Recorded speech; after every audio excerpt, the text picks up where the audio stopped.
It's the rewatch show, emptying the notebook, breaking down Washington State, Wisconsin. How good was Tanner Mordecai really? Do we have an athletic disadvantage? We're going to talk about all of that and more on Locked On Badgers. You are Locked On Badgers, your daily podcast on the Wisconsin Badgers. Part of the Locked On Podcast Network, your team every day. What is going on, everybody? Welcome to Locked On Badgers, your team every day. I'm your host, Ryan Herrings. We're doing the Empty the Notebook show, the rewatch. We got Rajeev joining us for this one, which I'm really excited about. Rajeev, let's just start here. Let's start. We both went back, rewatched the game, took notes. I think we focused on a few different areas, which I think is going to be great. Let's start with quarterback. Let's start with Tanner Mordecai. I'm curious to see where you're at after rewatching him. I want third quarter Tanner Mordecai. That's number one. That because the passion that he played with and the accuracy that he played with was frankly much better. And I think a lot of it's confidence. I don't know why he seems to be lacking a little bit of that. But one of the biggest issues that I saw with Mordecai was the deep balls. Second quarter, I think about 11 minutes to go, was the CJ Williams fade route. And he threw the ball out of bounds. He didn't even give CJ a chance to catch the ball. And we saw that with a couple deep balls. That was twice with CJ that happened. And then the sort of the famous pass to Green, not the fourth down one, the one that was over the middle. It was like the post route that Green ran. That was really more on Green after rewatching. I don't really think that was Mordecai, because a mistimed jump is really what affected that. But I am a little bit concerned about his ability to throw the ball deep accurately. We loaded up the wide receiver room with a lot of talent. And in order to use those guys effectively, we're going to need to be able to have an accurate quarterback. Now, I'm fine. I think overall he's going to be fine. And he's still a much better position than Mertz was. But I do think that he gets a little off with his deep balls. Now, part of that is there was some pressure on him in some of those situations. The pocket wasn't always clean. We've talked about the O-line, and I know we're going to get into the O-line a little bit today. But that is something that I feel like a little bit of happy feet, indecision. The other thing with Mordecai is that I feel like he threw the ball too late sometimes. There were opportunities where he needs to trust and throw the ball a little faster. Probably he's avoiding turnovers, given the fact that he's already thrown several interceptions and didn't have really touchdowns. So I think there's a little bit of indecisiveness there, which I expect to get better. From a raw talent perspective, everything I saw watching the game last night, I think he has it. Like, he can make the throws, except some of those deep balls. But I do believe that accuracy will get better. But that is an issue. I mean, he missed some guys that were really wide open, including the fourth down one to Green as well. That was another one that really should have happened late in the game, and he just missed it. Whether it's timing with the wide receivers, more time being spent with them that will improve that, I don't know. Or if better pass protection will help that. But there are some issues, especially with deep ball accuracy. Yeah, so I really agree with that point you made. I came out, I think I just reading between the lines with you, I think I came out of this feeling a little better about Mordecai. You mentioned some of the indecisiveness, not getting the ball. My takeaway was he did turn it over on the road, and he used his legs really well. I thought there was 4 or 5 scramble situations where he picked up 3 yards, 5 yards, 6 yards, right? Instead of taking a sack or just throwing it out of bounds, he was able to move the chains a little bit with his legs, which I thought was really encouraging. One of the most encouraging points in the game to me was the possession immediately after the second blindside sack. So you had the scoop and score. He came out and it was 3 straight completions right after that. Like, the dude's unflappable, and that part I love. Like, they went right back to the pass game, and it was bam, bam, bam, right down the field, 3 completions. So, and they were good completions too. Really good. It was one of his better, areas of the game was that drive. I was really impressed by that. A lot of quarterbacks I feel like might have been looking over their back shoulder a little bit, and justifiably so. We're going to get to that. I thought that was good. I went back and we're going to spend a little more time on Tanner. I really focused in on him. I went back and I looked at every throw he made and graded it in terms of good throw, bad throw, iffy throw. And I'm not grading decision-making because I'm not in any place to do that. I can't see the all-22. I'm not in the right. But just, is the ball placement good? Did you hit the receiver in stride? Is it a low pass, a high pass? Out of his 9, I would say bad passes, out of 39 is what I tracked. 5 of those were deep balls. Like, that's the majority of them. He threw 9 balls that I categorized as over 20 yards. And of those 9, 5 of them weren't good. 1 was mediocre and 3 were solid. You had the DK one right away, which was really good. The Bryson Green one down the right sideline, which was really good. But for the most part, the deep ball accuracy, to your point, is all over the map. It really is. The intermediate stuff is really good, I think. The mobility is good and the toughness is good. It's the deep ball stuff that's still a little iffy. So I 100% agree on that point. Now, you did mention Dike.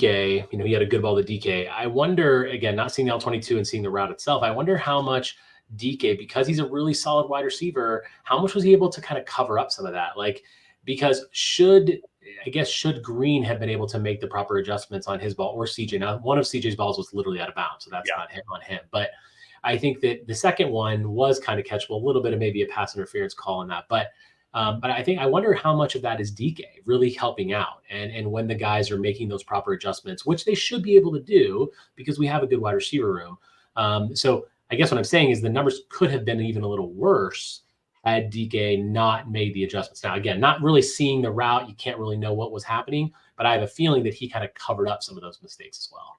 Yeah, Dike was really good. I will get to receivers. I also want to point out maybe his best throw of the night, second best, because the best was that Skyler Bell touchdown pass, which we mentioned that's an NFL play. Like that is an incredible play. Being chased by Stone on the edge, throwing across your body with that type of accuracy, incredible. That shows you what he can do at times. But maybe his second best throw, if you remember the back shoulder throw he threw to Bryson Green in tight coverage that was nullified by a penalty. By the way, I went and looked at that penalty. It was offensive lineman downfield and Bortolini. He wasn't.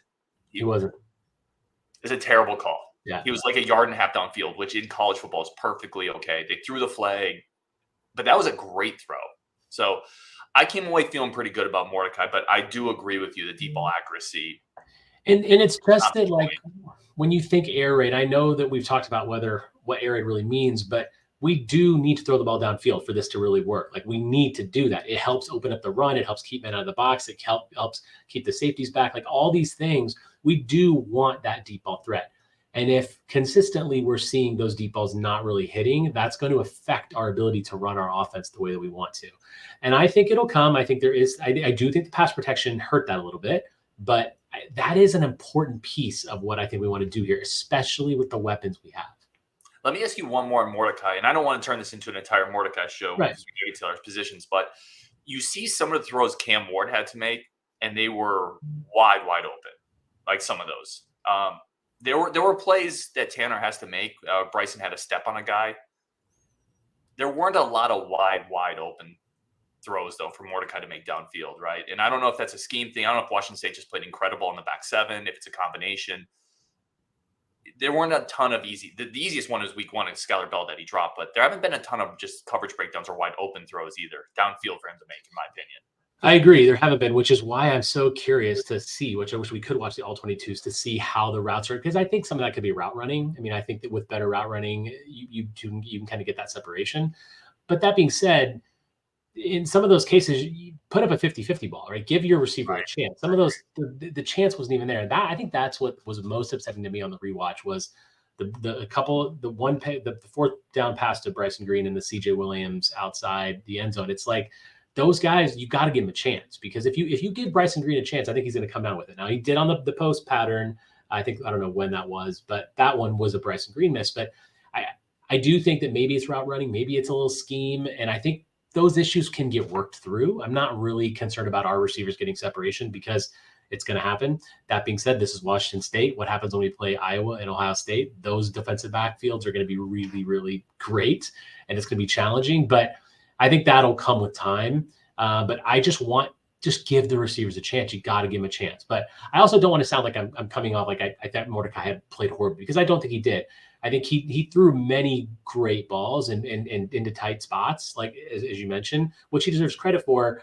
But this one piece of his game is the thing that after the rewatch, I was just like, he's got to hit the deep balls if this is really going to work, if we're going to extend the field like we all expected to, and we all feel like we need to in order to make the offense successful. Yeah, I 100% agree with that. We're going to take a quick break for our friends over at eBay Motors. We're coming back. We're talking running backs, offensive line, receivers. We get a bunch to get into on the rewatch. But first, a quick break for our friends of the show over at eBay Motors. And again, I've talked about eBay Motors a lot, and just a place that I can go to find the right parts, the right fit, the right prices, guaranteed fit. It's something I could have used when I got in a car accident with the tree because I didn't want to be yelled at for being late. I would have gone to eBay Motors. Passion, drive, and patience. That's what brings home the winning trophy in today's game. It's also what keeps your ride alive. eBay Motors has everything you need to maintain your vehicle, keep it at peak performance: superchargers, roof racks, exhaust kits, LED headlights, and more. Whether you're into speed, power, style, or all of the above, eBay Motors has you covered. Over 122 million parts for your ride. You'll always find exactly what you're looking for. And with eBay Guaranteed Fit, your part is guaranteed to fit your ride every time or your money back. With all the parts you need at the prices you want, it's easy to turn your car into the MVP and bring home that win.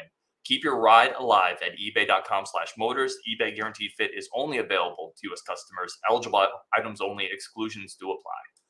All right, let's get Rajeev back on. Let's talk running backs, Rajeev. On the rewatch, what stuck out to you for running backs? Really, inability to break tackles, inability to really make moves that were effective. My biggest takeaway with running backs was honestly the play calling, which had the screen passes out to the left and right for both of them, which I think were horribly ineffective. And when you had that with Bell, it was a little bit better. Look, I'm all for receivers catching the ball out of the backfield. I think that's important. I'm glad that Braelon is catching more than he was before, but we're just not setting up the downfield blocking so that he can really be effective on those screen passes. And as far as Braelon, I think as I rewatched, I was even frankly just more disappointed in his performance. I think that there were times where he just wasn't himself. He just didn't. He has this normal burst that he kind of uses his frame and his size to bust through holes and to make people miss. And then he has shifty feet, but he didn't have that. He almost looked like he was tired or in pain. Maybe there's a lingering injury of some kind. Something doesn't look right with him. And I noticed that like just right away. First of all, 7 carries, not enough for him. I think he needed a little more time to get into the game and more carries. But I was really upset with his ability to just break tackles and really make people miss, which he wasn't doing. Now, the run blocking was also not there, which we'll get into with the offensive line. But we need to be able to rely on him more. And I think that overall, his ability to break tackles just wasn't there. And Chez, after everything that we saw last week with the Buffalo game, which was fantastic, similar thing. He did a little bit better. He had one long, I think, 17-yard run, but otherwise there really wasn't much to speak of. Now, I think a lot of that was scheme and play calling as well. So I'm not putting it all on the running backs because I think that Braelon should have had 14 or 15 carries versus 7 and more true sort of running situations because I do think our line can be good run blockers, but yeah, it wasn't really there, and they were not effective. And anything they really tried, neither of those guys really. And I think they were overused in the passing game, but just not effective running the ball. Yeah, I think it was to me, it felt like a game script thing. I'll start with the run pass disparity, Braelon getting set. It just felt like they got behind so quick, and Braelon wasn't effective, right? I think they saw maybe some of the same things you saw, where this doesn't look like it's working, and we can't throw away plays right now. Now, I think you can argue that swing pass to the sideline is kind of throwing away a play at this point. We've seen it for 2 weeks to Braelon. It's not working. Mm-hmm. I don't think it's Braelon's fault. I'm sure it looked better in practice, which may be an indictment on our defense, by the way. I'm sure it's worked better in practice because if that's what it looked like in practice, they wouldn't be running it 6 times a game so far this season. But we've seen 2 weeks of it against not great competition. Like, it's not working, and we saw, to your point, Skylar Bell get 2 straight possessions running that kind of smoke screen, and we got 6-7 yards of pop on it. Mm-hmm. I bet you Chez Mellusi would look better in that role, right? It's curious to me that we're not using him in that role. We're using Braelon so much. So the other thing about that is it's very predictable too. On all every time you ran that play, you immediately saw the defense react. Like they immediately saw him running out of the backfield, and they always tend to do it when they're both running 2 running back sets. Now, I like the idea of 2 running back sets in general, but it seems like every time we had them out there, one of them is they're both sprinting out, or one of them sprinting out, and then immediately the defense reacts to that. They're playing man coverage behind. They attack with their linebackers, and they're able to sniff out the play very, very quickly. And yet we went back to it again and again, and the same linebackers reacted the same way. Mm-hmm. It's not working, right? No. I mean, through 2 weeks, it's not working. And I would like to see them go away from that a little bit or find different personnel. Well, maybe pump fake there and have a wheel route or something like that. Like give them. I mean, I haven't seen either of them run a wheel route yet. At least maybe on the all-22s they have, but I haven't seen it. Run a wheel route, like run something deeper with those guys. It's just like it's almost too obvious what's happening. Yeah, no, I would agree with that. Chez, the one thing I would say, and we're going to get into offensive line, when 2 running backs both struggle, it does kind of what's the common between the two of them? Probably the offensive line not really doing a great job sustaining and pushing blocks. Let's move to receivers. Let me start on this one. I was probably too hard on them. It's something you mentioned in the grades. You thought I was maybe a little low on the rewatch. Man, Chim had 2 great catches. Pauling was explosive. I would like to see Bryson Green we talked about, has to catch that deep post. Yes. He got a hand and a half on it. He missed time to jump. You got to catch that. It's not a perfect throw, but you got to catch that one. Overall, though, I continue to be very impressed with Pauling and his explosiveness. He is clearly an elite level explosive athlete, and it shows up on field. And then Dike is unquestionably the guy right now, the number 1 receiver. He is dependable. He is getting open. He's making tough catches. Mordecai trusts him a lot. I'm pretty high on this receiver group, even though I think people expected a little bit more. Yeah, if you watch the All-22, I would expect to see Chimere running incredible routes because he's getting open. He's creating that separation. Honestly, without him right now, I think we're in a bit of trouble. Like, he has saved us, and he's done really, really great things. He's making the proper adjustments in the air. He's coming out with the ball. He's clearly seeing the field well. He's reading the defense. He's taking the right position, and it shows. It really, really shows. And I think Williams and Green will both get there. They're both really talented, and Green especially. I think maybe for Green, it's just new surroundings, new offense, new team, and he just hasn't really quite settled in as much as we would expect him to. But Chimere just shows that he was number 1 last year. He's wide receiver number 1 again. He is by far the most dependable guy we have, and I think that Mordecai sees that and is targeting him, which is great because he's able to make that connection, and they just have they're in sync. They do really well. I also really want to say that Skylar Bell had a good game as well. I think Skylar Bell, who I love, obviously the drop in week 1 was horrible, but think about had he made that catch. We'd be talking about a great touchdown, a great route that he got wide open.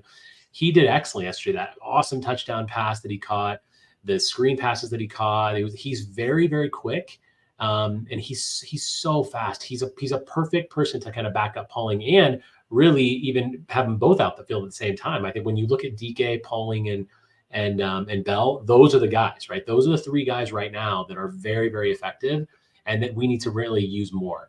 And I continue to say that Bell can be a fantastic receiver because he's got great downfield speed. I think he's very quick out of cuts. I think he's a good route runner. I know his hands are a bit of a question, but I do believe that, look, you're not playing at this level if you don't have the hands. And I think he does. He's made a couple mistakes. It's technique. It's key. It's seeing it all the way in. But I think those 3 guys really have impressed me. And I know Bell had that big drop last week, but those 3 by far have been our best receivers and really deserve a lot of credit for keeping us in the game and putting us in a position that we could have won. Well, and here's the thing too.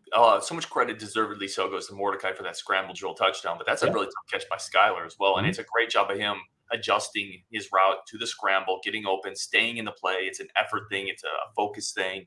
Because a lot of people stop when someone starts scrambling. They hesitate. Bell had a great game. Let's go offensive line. Something that has caused much consternation. What did you see on the rewatch on the offensive line? Yikes is what I saw. Look, let's start with the bad. I mean, Jack Nelson, my gosh, in a true pass set, he had a 48.8 PFF grade. I mean, really, really not good.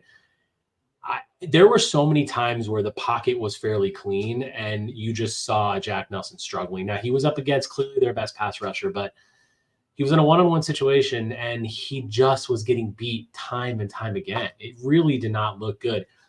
The speed rusher was clearly going low. He couldn't handle him, and he was trying to kind of just push him out of the way. He had no leverage. He needed to stay lower, and he had nothing. And it looked like he was constantly trying to just play defense there and just try to figure out a way to stop the guy.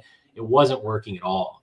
And I mean, we've talked about him on the reaction show. Obviously, I think he's the reason that we gave up a lot of the points that we did, and that's bad. On the opposite side of that, I think Riley Mahlman had a really good game. And I think it was the rest of the line kind of got undersold based on what Nelson did. But I think for the most part, they played fairly well. Mahlman had an 85.5 grade in true pass sets. And I think that, he really did well. He helped that right side was under control. I'm not saying it was a perfect game, but it was under control. I also think Bortolini had a fairly good game. His grades weren't exactly where I thought they were going to be. When I looked at the PFF grades, his true pass set was only 55.4, which I was a little surprised by. But I think watching the tape, I thought he looked pretty good. There wasn't a lot of penetration that he gave up. I think he did a pretty good job creating that pocket. And as far as the guards, Wedig, I think when he was in there, looked pretty good. Huber and Fertney were okay. I think they both could have been better, mainly in run blocking. I think that's where they are relied upon more. And I thought they didn't really do that strongly there. But I want to give credit to Malman, because I think Malman, who was also up against a good pass rusher, did not have near the problems that Nelson had. He was able to make the proper adjustments. You saw him kind of going lower, really getting leverage and making sure that he was able to keep his guy off. But Nelson just didn't happen. I don't know what was going on with him that day, but it looked really bad. And rewatching it, you just saw time and time again, he just looked uncomfortable. And he looked like he was constantly trying to figure out how to stop this guy, but he couldn't stop it. And of course, we talked about the coaching. There should have been some help taken his way that wasn't really there. But overall, from a run perspective, nobody was really good. Pass protection, I think Bortolini and Malman, I actually liked what they did from a pass pro perspective. Yeah, I agree with you on Malman. I thought that was, I don't think Malman was great week one. I thought this was a good bounce back for him. There's a bunch of plays, man, where you watch on a pass set, Nelson's, again, you talked about it, and then Malman is walling his guy up and is holding a line on an island. So that's a good step for Malman. It was interesting to me to watch for adjustments after, especially that second strip sack. Are they going to, because on several plays, the protection scheme had Rucci starting on the end, but then kind of transitioning into the middle of the line to kind of clean up anything coming through. And I thought they would have taken Rucci and used him to chip a little bit more to help on the edge, and they just didn't. It was really surprising to me that there wasn't more of an adjustment or almost an acknowledgement that we can't handle Stone today. It was interesting to me. I'm not saying it's right or wrong, and all those coaches know more about football than I ever will, but like, what would have been the fans' reaction if Nelson got beat again on the edge on a play where they didn't give him help? Like, there's a point where, like, I don't know. It was. I mean, he was getting beat. You're right. The adjustment has to be made, and it just wasn't. And that ended up caught. The strip sack was horrible. The scoop and score. I mean, it was awful. And you look at Nelson after the play. He knows it was on him, and it's just like. And then it's funny. You watch the game again, and you think to yourself, okay, this line was. We talked about a lot about the line. Who was the best lineman coming into the season? I mean, there was no doubt that it was Jack Nelson, right? That was our consensus. I mean, I think Renfro, a healthy Renfro, was in the discussion, but yeah, we thought it was Nelson.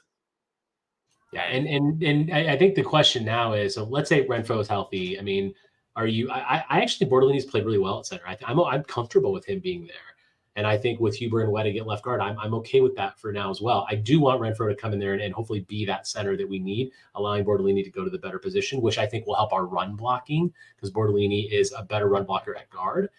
So that's going to be really interesting to see what happens when Renfro's healthy, and will he be able to kind of get back in there and take that starting job? Yeah, I look forward to that, because I think it solidifies the line. I think Renfro's probably better making the calls too. Week one, there were some blitz pickup issues. We talked about it on the rewatch where the offense line got a little confused. I think Renfro will be better in those spots. All right, coming up, we're going to talk defensive line, linebackers, cornerback, safeties. We got a lot to discuss. Are you with me? But first, a quick break for our friends of the show over at Chase Medical. New friends of the show over at Chase Medical. And Chase is really a company that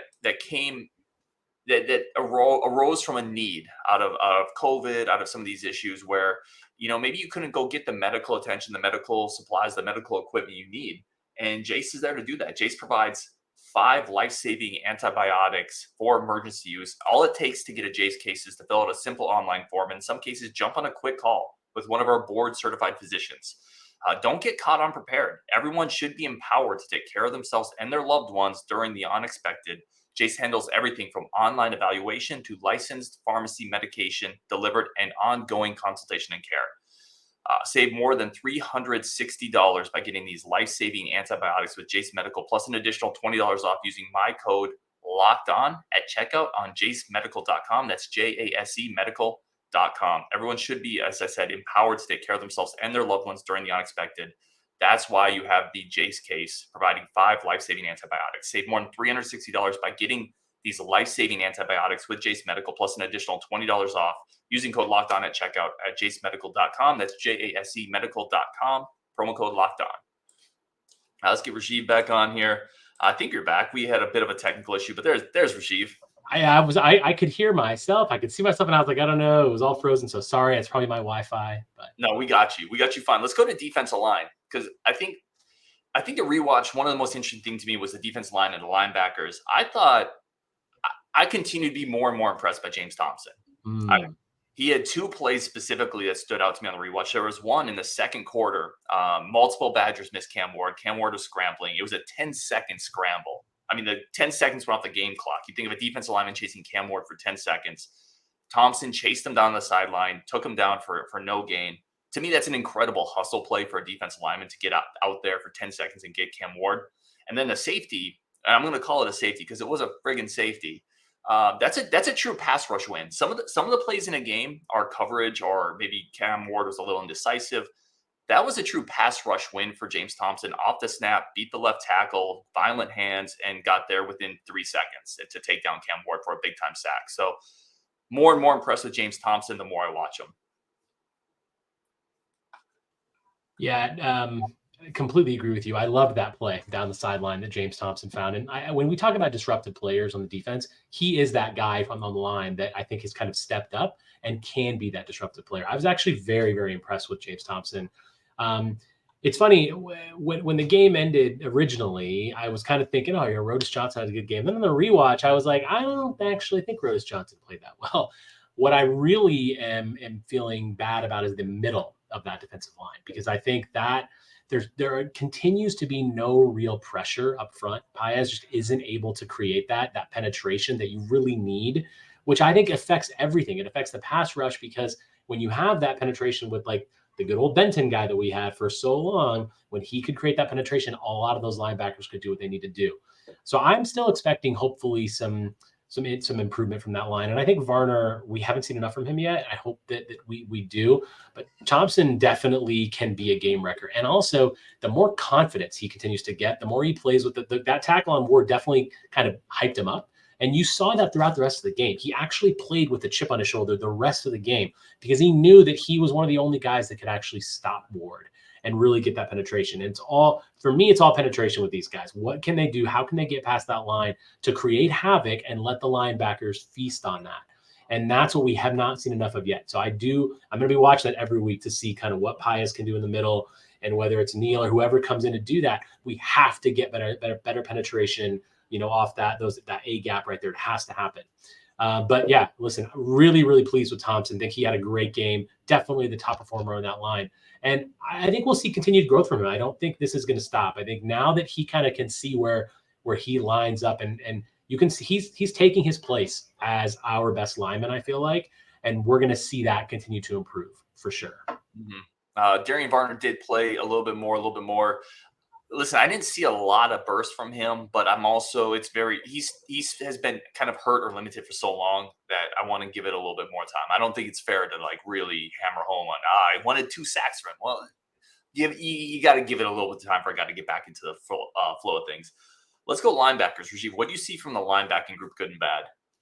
Yeah, so first of all, I think that Jake Chaney has really come out as the most athletic guy that we have. He can be that game wrecker, can make disruptive plays.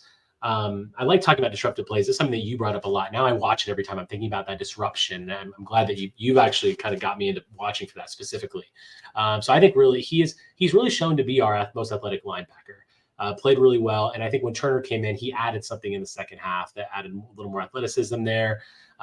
I still am a big Muma fan, but against a quarterback like Cam Ward, Muma's not really going to be that guy, because he just doesn't have that top end speed in space to really to make those tackles. The one guy I want to talk about that I was very impressed with was Jeff Petroyski.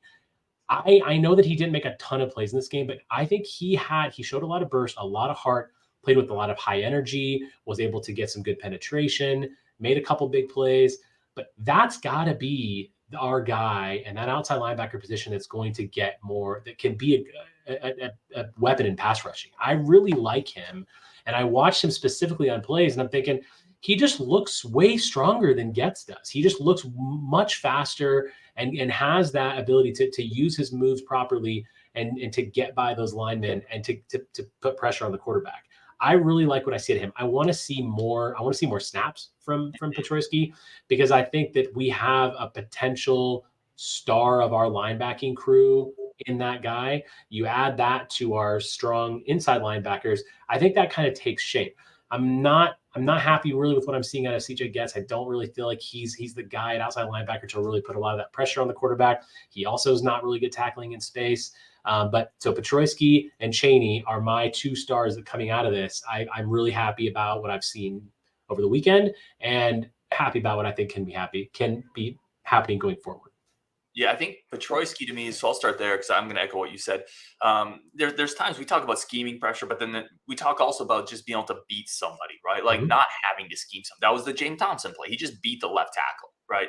Petroski, there was it was 3rd and 11, the play you're referencing. It was a 3-man pass rush. So they dropped 8. Yeah. And Petroski beat the tackle clean, used his hands, got around the edge, didn't get the sack, but he got the pressure that forced an incompletion, which forced a punt in the second half. That was all Petroski because there were 2 open receivers, if you remember. Yeah. And Cam Ward didn't have time because Petroski beat his guy. That's what this defense needs sometimes is just a guy that can beat a tackle for a pressure. Yeah. And Petroski did that. So I agree with you. I want to see more reps there. Chaney, also agree. He's the most athletic. Now, he's too athletic for his own good at times. There was a couple misses where he overran a play. There was all of our linebackers right now have a bit of a habit of rushing upfield against athletic quarterbacks, and the quarterback just loops around them. If you can picture this in your head, you have to be a little more flat. You have to have a little better angle to get to a guy like Cam Ward. But Chaney is fast. He's explosive. He gets downhill. There's a great clip of him blowing up a running back, stepping up to block and getting the sack. Really like what I saw. I did track all the misses by players in the open field on Cam Ward. And listen, Cam Ward's he's tough. He's tough in the open field, right? I've got 4 on Muma. These are either misses in the pocket or as Cam Ward is scrambling. I have 4 on Muma, 2 on Daryl Peterson, 1 on Chaney, 2 on Turner. A couple of those Muma misses were pretty bad. Like he just can't move laterally with a guy like Cam Ward. He's going to be incredible in a game against Iowa. Like that's a Muma game, right? He's going to have 13 tackles and set the tone. He's a really good player. This is a tough matchup for him. I thought a few of the linebackers, we still struggle with run fits. Like I put a couple of the clips in Discord if anyone's in there, where our linebackers are just kind of overrunning plays, and then the cutback is there. It's a wide open lane, and you can see it. Listen, I'm not saying that's hard, but I am saying a guy like Orr, Sanborn, those guys were filling those holes, and right now we're leaving those open. So I think run fit leaves something to be desired. I'm really high so far on what I've seen from Chaney, and I like Petroski today as well. I want to bring up the run fit that you just mentioned and those cutbacks. I do think a lot of that is related to the new scheme because like a lot of those guys, middle linebacker, you get the feel for it, right? When we saw Chanel and Sanborn, they had the feel, right? They kind of understood where the tackles and where the defensive linemen were going to kind of push the line. So they knew kind of where to fill those holes. And I think with time that will get a little better. But I think the scheme is affecting that a little bit because there's still a little unknown as to kind of where they're going. And I wanted to ask you this kind of along these same lines is there were a lot of times, I didn't realize how many times we actually only rushed 3 and we dropped 8. And it wasn't really effective because, Cameron was able to make a pass and then we weren't actually able to tackle anybody. And it was a bit of an issue. I wonder if putting more pressure on him would have been better. Now, obviously that means he can escape and then you have less people out there to tackle him. But I was kind of surprised at how many times we only rushed 3. I was curious what you think about that. I was actually like, wow, how many times are we going to do that? Yeah. And the funny thing is, we were rushing 3, and to your point, still not being able to tackle in space when we should have 8 people in space. Yeah. I think my favorite scheme that they ran was rushing 3 or 4 and then having Chaney as the spy. The spy, yep. And that was effective. And when he was the spy, it made Ward really never, when he did get out of the pocket one time when Chaney was the spy, but Chaney ran him down. And I think that's what you need, that spy there if you're going to play a quarterback like that. Now, we're not going to be facing another quarterback like that, which obviously means that our guys should be more effective. But the scheme is something that I'm going to be watching more and more. I know a lot of people are thinking, well, this is not really working, the 3-3-5, but it's still going to be fine. But I think it's going to take time for the linebackers and the linemen to really understand each other so that some of those back cuts that the running backs are taking aren't going to be there and the linebackers will be able to fill those holes. I think it's a good point. I think there's spots where the scheme stuff is overblown. I'm going to get to one in a second, but I think for the linebackers and the defensive line, I think that's a very salient point. Salient is a very good point. All right, let's go. 2 more quick notes on linebackers. Muma's sack. Again, it's a good and bad. He missed Cam Ward in the pocket, but then great effort play to stay with it, track him down, didn't stay on the turf. I mean, that was a great play by Muma. And then on the look back, Caden Johnson's penalty is even worse. Like when I first saw it, I thought, oh, maybe they just threw it because it was kind of out of the play. Dike was like 4 yards out of bounds when Caden kind of took his guy out. I know it's special teams, but he's a linebacker. That's an even worse penalty on the watch back, which is unfortunate. Let's go. When I watched that game, when I watched it back last night, I was like, oh man, Ryan's definitely going to bring this up. You were really angry about that. It's just so unnecessary, right? In the most critical spot in the game. And I'm like, he's just trying to be aggressive. I get it. You can't do that in that moment. Let's go cornerbacks. I'll start off with this one. This is where I mentioned the scheme thing to me at times doesn't hold as much water. Alexander Smith, there's a play, and he just, I forget the guy's name, the receiver, number 5, really good receiver for Washington State. I think their number 1 guy, but just ran right by Alexander Smith. Alexander Smith is in press coverage. There's no miscommunication on this one. There were several of those instances too, but this is just one-on-one. And it looks like Alexander Smith got caught half a second slow. I don't know what it is with him right now. Like, that's not a scheme thing. It's just you're in man-to-man coverage, run with the dude. You did that at times last year, right?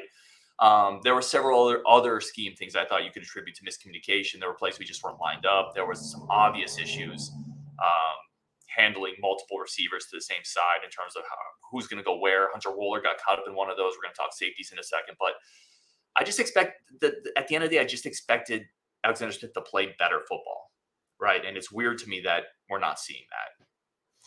Yeah, it's very concerning. I mean, like the first touchdown, was it the first touchdown? Like that, oh gosh, I mean, what the heck was that all about? He came in, he just completely overcommitted, and his receiver just went the other way, and it was wide open touchdown. You can't have that. Alexander Smith was our top cornerback coming into the year, and we said going into preseason he was one of our potential MVPs of the defense, and that has been a struggle so far. I think it might be. I'm not going to just rely on the scheme thing, but I do think the scheme has something to do with it because man coverage is man coverage. I get that. But there were times where he was also beat because I think there was some confusion about who was going to be covering inside, outside, or what they were doing. But yeah, from a general perspective, he has not played well. Now, on the flip side of that, I think Ricardo Hallman has played well. I think he is right now, he's our best quarterback, I think, and him along with Maitre. But I think Hallman's played really well. He hasn't got a lot of balls thrown his way for a reason. And you're not seeing the big breakdowns on his side of the field. So kudos to him for that. But we have to see improvement from Alexander Smith. And I agree. I'm not really sure what's going on. I don't know if he is he struggling? Does he have an injury that's affecting his play? But he needs to be the leader out there. And he's a very tenured player that has a lot of experience. He doesn't look like it right now. He's looking like a freshman cornerback that can't hang with receivers. And these receivers are fine, but as we continue in the schedule, we're going to get a lot more difficult receivers to play against. And we have to be able to rely on him because in any scheme that you play, you got to have your top cover corner be a cover corner. And right now, he's kind of been a liability. And you talk about a spot that doesn't have a lot of depth, right? It's not like a receiver where if somebody was struggling, you'd say, "Oh, just give Keontae Lewis more reps, or give Vinny Anthony more reps, or Chris." Who? There's no real answers there. I guess is my point at cornerback. Michael Mack, the Air Force transfer, obviously got denied. It is what it is. He's got to get better. And he is better than this. That's the thing. Like, Alexander Smith is a better football player than this. We know that, and we're cheering for him. We're not trying to be overly hard on him. Like, he's a better player than this. And yeah, I mean, we even in the spring game, we were sitting in the stands saying, "Gosh, look at him! He's covering every wide receiver we have and just owning them." And yeah, I think he will be better. I don't know what it is or why he's struggling right now, but yeah, he has to be better, and I think he will. All right, let's go safety. Safeties are an interesting conversation. Rajeev, what'd you see rewatch on the safeties? Yeah, so first of all, I'm very glad we have depth at that position because we've needed it. Because Kamoila 2 he's lost his starting spot, and I think he's going to continue. He's not going to play. He's not going to be a starter anymore. So let's talk about the best safety we have, which of course are Hunter Wohler. I mean, obviously he is. You talk about disruptive, game-wrecking kind of ability. That's what he brings. That dude is just everywhere. Right. He's putting his nose in every aspect of the defense. He's playing kind of like just like the center fielder, sort of like he's the catch-all. Anytime there's a mistake made, you're like, okay, is 24 going to come in here and clean this up? Because that's just what he does. And he's got so much, his motor. I mean, he just doesn't stop. And that's exactly what you need. I also want to say that I was very impressed with Braelon and Zachman. I think both of them have played really well. Braelon had a kind of a delayed blitz. I think it was the second quarter off the right side, got to the quarterback. He didn't stop.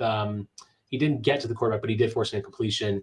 And I really like his speed. And I think his vision out there is great. And Zachman's really been playing well. I think I did not expect this really out of him. And with how poor Latu has been, those guys have stepped up and played well. Now, their tackling needs to be better. And I think that will come with more game time. But we're still in a situation at safety where we've got three very solid guys, and that I expect to be there. And I'm very happy that Blackman and Zachman are doing and Zachman are doing really well, because we need that. Latu is simply nowhere to be seen right now, and it's really, really not good.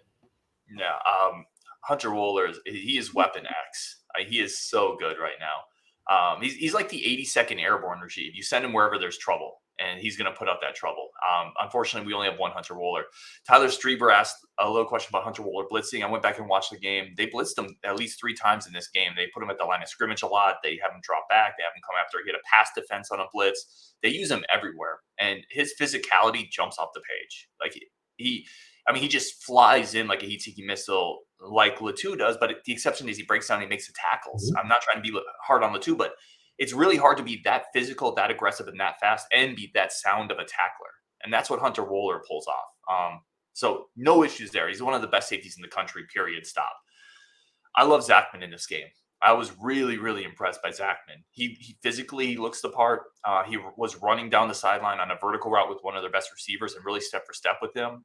And Luke Fickell had a really interesting quote in his postgame press conference about Zachman. He said, we needed to settle guys down. And he went in there and he settled it down.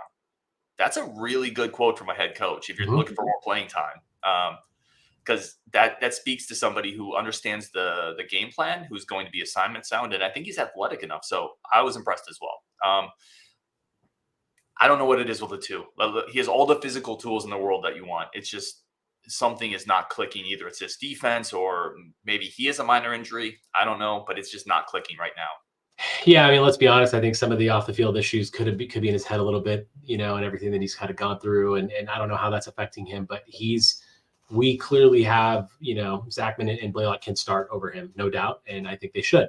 And that's just, Latu is he's had opportunities to be great so far in the first couple of games, and he has really just not been there.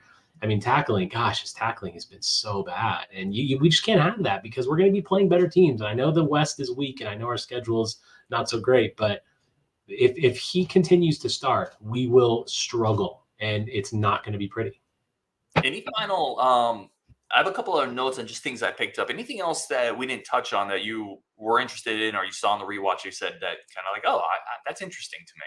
Yeah, the one thing that we haven't talked about yet, which I'll just spend a quick second talking about, is Nathaniel Vakos on the rewatch. 49-yard kick. I mean, it was probably good from like 53, 54, which, listen, in college, I always said in the NFL, you want a guy who can hit it from inside of 50. He needs to hit it. In college, you have to hit it from inside of 40. You can't miss inside of 40 yards. Well, he just nailed the 49-yarder, no problem. And everything he kicked was great. Everything. And that is such a huge weapon for us, which I'm very impressed with.